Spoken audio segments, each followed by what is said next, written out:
Okay, how was your break? Yeah, it was probably short. Can you hear me? Yes. Okay, excellent. Then we go on with the coupling. So we now have all ingredients. We have on the one side, we have the thermal equation. So the equation which we discussed or did a recap in the start of the lecture, and where it enters the heat in the material as a volumetric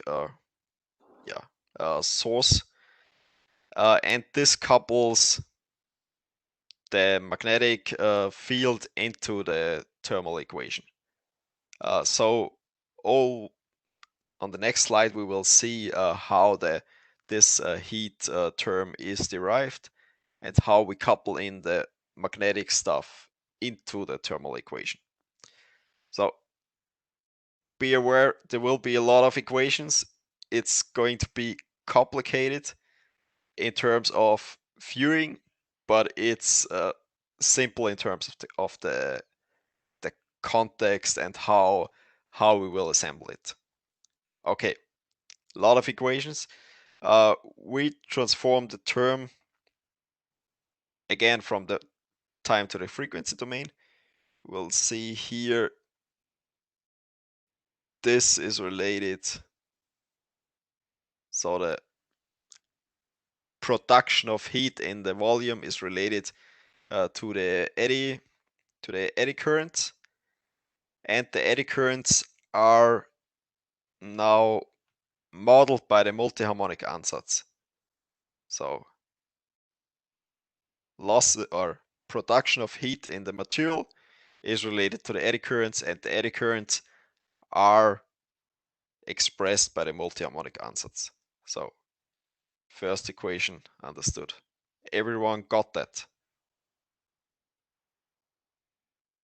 Yes. Okay, perfect. Um, then the next thing is this is kind of a power which is introduced in the material. And as the time scales of the magnetic field, we have very fast time scales. So it's very fast, the alternating current. And on the other side, the heat equation, we have a very, slow system, not happening much. Therefore, we just use the mean values.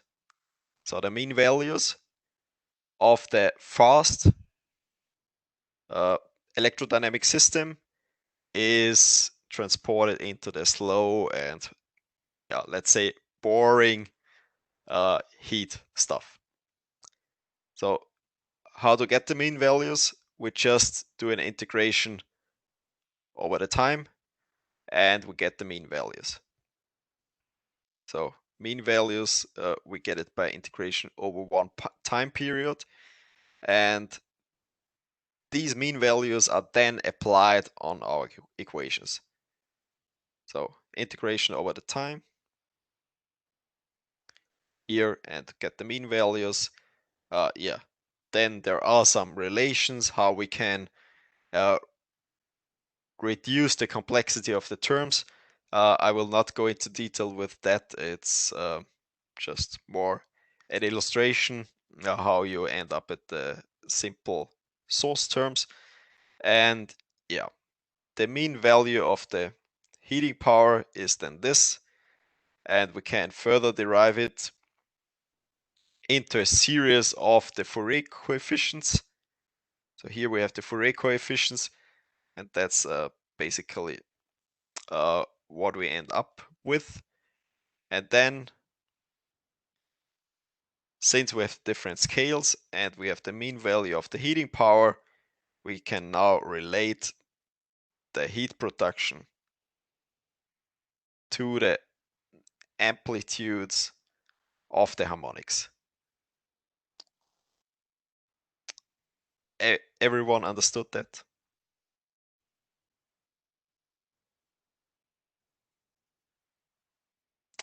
I guess yes. Okay. Maybe then Tobias, could you do a Yeah. recap on that? Yeah, just please open the slide. Yeah. Okay.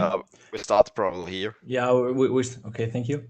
Okay, so at the first line, we see the simple Joule losses derived from the dot product between the electric current density and the electric field density. Yeah, we apply a harmonic ansatz, as we've already seen before. And due to the fact that when comparing the time constants of a heating process and compared to the time constants of I don't know some electric process, you can see that the heating is very slow when compared to the electric process. So we just take the mean value for the as a source uh, of the heating. Mm-hmm. Um, yeah, and I think yeah. So you do nothing else than inserting the harmonic ansatz into the integral, and finally you achieve you achieve the result which can be seen on the slide. So actually, I don't know what to explain further, as this is quite a lot of mathematics, and Yeah. yeah, one Yeah. just have to really go through this step by step. Yeah. You basically just Excel it out, and in more or less you hear the effective value of the amplitudes are used, and This is now Fourier series representation, right? yeah, exactly. Periodic. Yeah. Okay. The sum is a Fourier series representation. Yeah, and this is how you then end up at the equation on the bottom, and that's our source, which produces heat in the material. Okay, excellent. This was the last slide in terms of theory. Then we just go to the application example, and then that's basically it from the magnetic heat coupling. And next week we will do then the discussion of the homework, of the second homework, and that's also the plan for the rest of the today and for the next week. Okay, so starting with the application example. In the introduction of magnetic heat coupling, we had this longitudinal and transversal flux heating. And here we're now investigating one of the processes. Anyone knows what this process was called?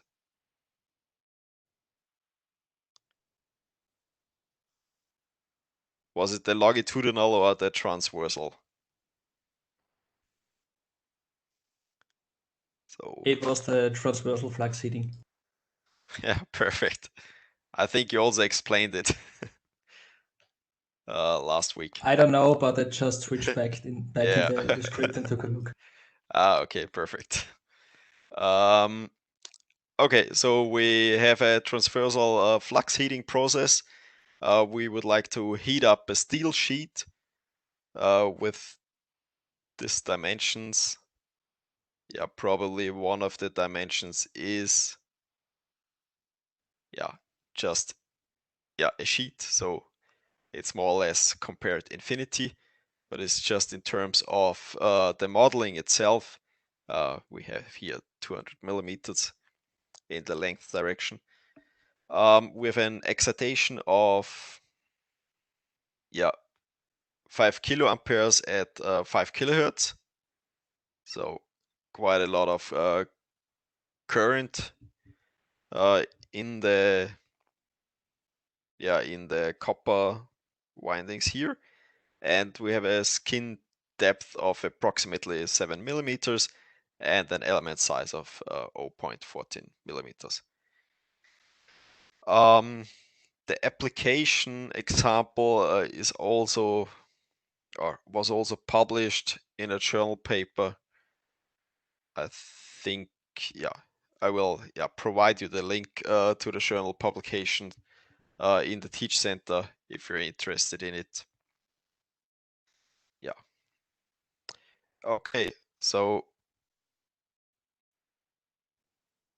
the application itself treats this transversal flux heating process, and it's an example for induction heating process. And we have a nonlinear pH curve, which of the steel sheet, which you see here. And for simplicity in modeling, we exploit the symmetry of the whole process. So the process is symmetric. Is symmetric on this plane. So here, this plane is a plane of symmetry, and we also have here on the bottom a plane of symmetry. So the whole system would be 2 cubes of that. So on the one side it's symmetric along this plane, and it's also symmetric along the bottom plane. And this is how we model the whole application, and we just use a 1/4 cube of the whole process.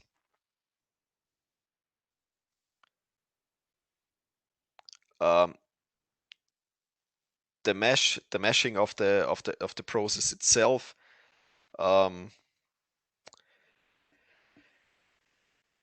is done in a very specific way. Probably we start with the steel sheet. As we discussed before, the eddy currents have to be resolved.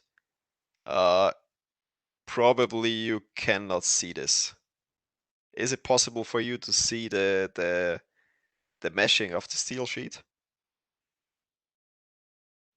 Yeah, it's Maybe you possible. can zoom it a little bit. Yeah, I zoom in a little bit. Yeah, we can see. Probably it's getting better, the resolution.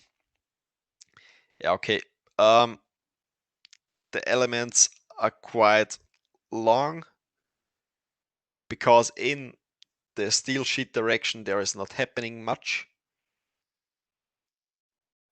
But in the thickness direction of the steel sheet there is happening a lot, as we discussed before.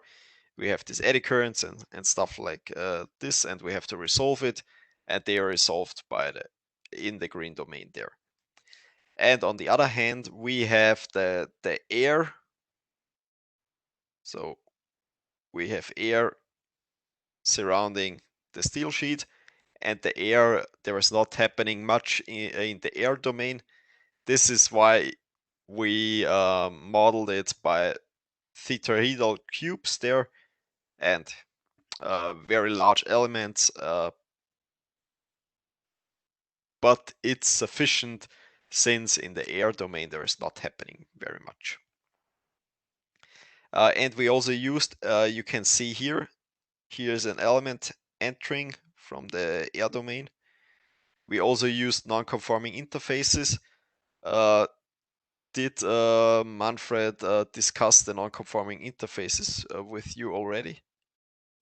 No. Okay, the non-conforming interface technique is a technique where you can couple or glue together different domains with very different topologies of meshes. So on the one side you can have this tetrahedral cubes, on the other side you can have hexahedral elements. It's very good for meshing because you can independently mesh different parts of your physical domains. So I guess now everyone sees the benefit for using non-conforming interfaces. You can mesh different parts of your geometry by using different elements, and then you use a mathematical theory and how you glue them together. That's the idea of non-conforming interfaces. And here we also discretized the bulk copper winding by elements, and so in this sense the current is also distributed in the copper windings here. Okay, that was the mesh setup of different regions. Any questions on the mesh?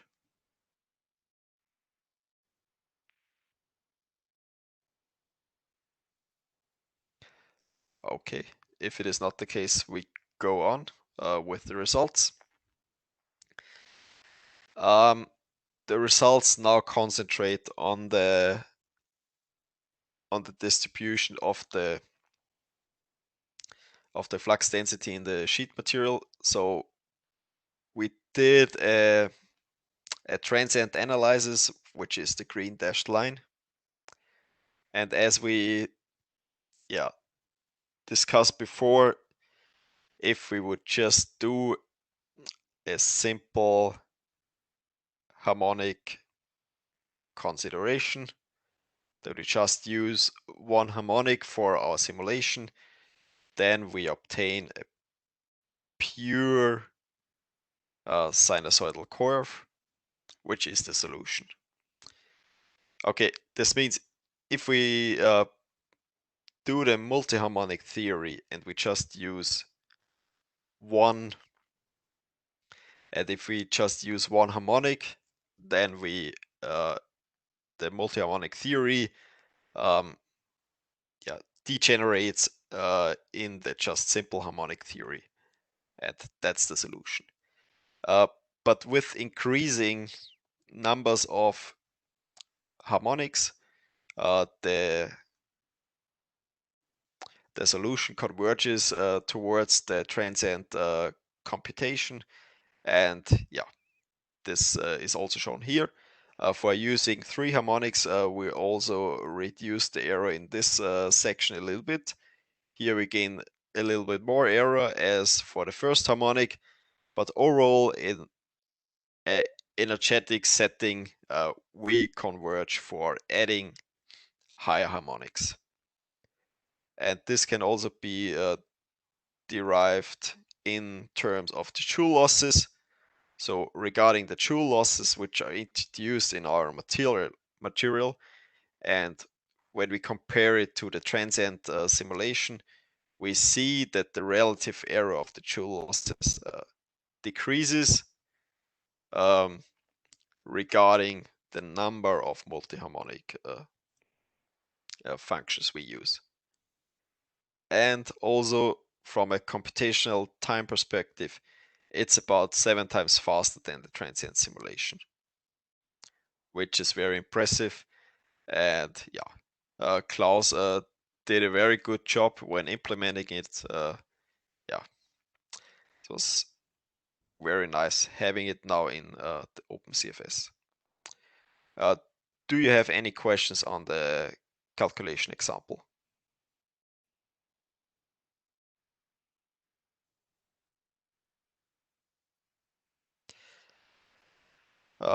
Probably this is not the case.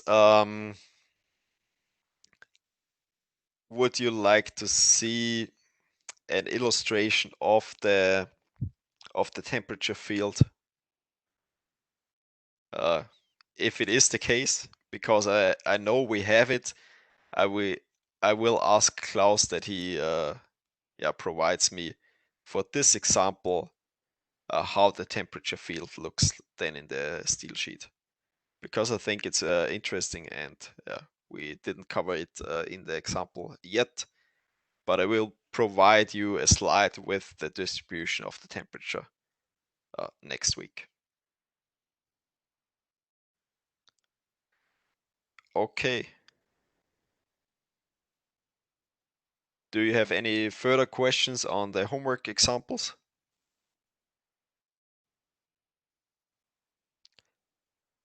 Yeah. If this is also not the case, we will call it a day. In the next lecture, we will discuss the homework. Please submit your homework the latest point 2 hours before our lecture will start. So the deadline for submitting the homework will be next week at 2 p.m. So keep that in mind, and we will see us next week when discussing the homework. Goodbye, and yeah, have a nice evening. Thank you. See you. Thanks. Bye. Thank you. Bye. Goodbye.